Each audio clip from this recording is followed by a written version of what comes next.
we have seen the weather over the last 24 hours. The Northern Territory has had its first cyclone of the season.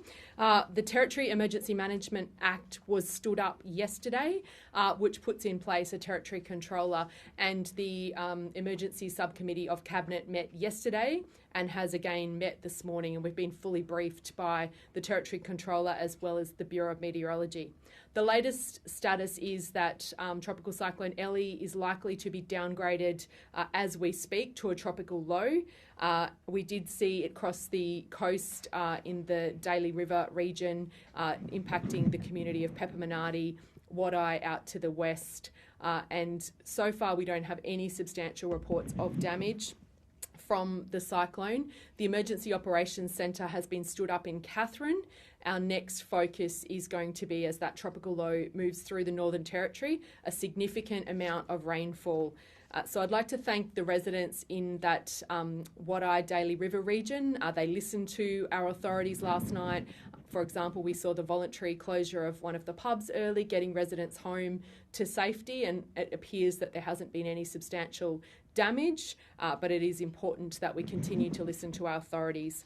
I'd like to thank our emergency services, police, the health clinic that worked through the night to make sure that we had all of the information. We did see the cyclone speed up and did cross the coast a little earlier than expected, but that meant it didn't have the intensity that it could have gained. So right now we're monitoring very closely. We're expecting a significant amount of rainfall in that Tanami region.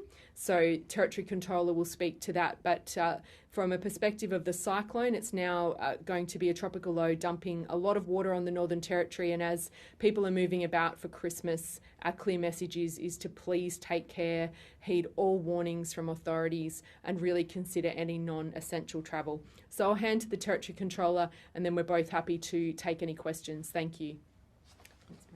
Thank you. My name is Murray Smallpage. I'm Acting Commissioner of Police and the Territory Controller. Yes, just following on from what the Chief Minister said, we've had an Emergency Operations Centre established for the past 24 hours in Katherine and an Incident Controller appointed to manage Tropical Cyclone Ellie and the weather event as it's passed through the Northern Territory. As the Chief has said, there's been no reports of any significant damage anywhere at the moment, but the future looks like to be significant rainfall and potential flooding as the cyclone and subsequent tropical low travels south through into Central Australia.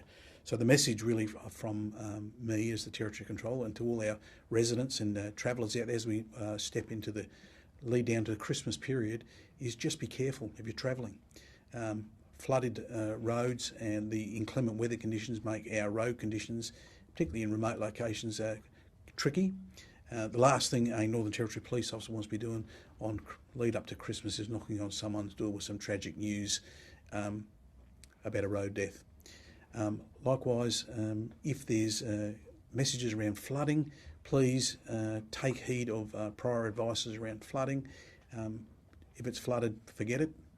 Don't go into flooded roadways. If you're in locations where you've got fast-flowing water, I'd encourage you not to be swimming in them. There's obviously always the risk of crocodile danger as reptiles move into those areas with the rising waters, and likewise the risk of people getting trapped in fast-flowing water. So it's a difficult time, particularly as we come into Christmas, but I just urge everyone to be very, very careful on our roads. Pay attention to the road conditions, drive to the road conditions, be sensible, take your time, arrive safely. We're well prepared for the event as it travels south, and the southern regions of the Northern Territory are preparing as we speak. Any questions?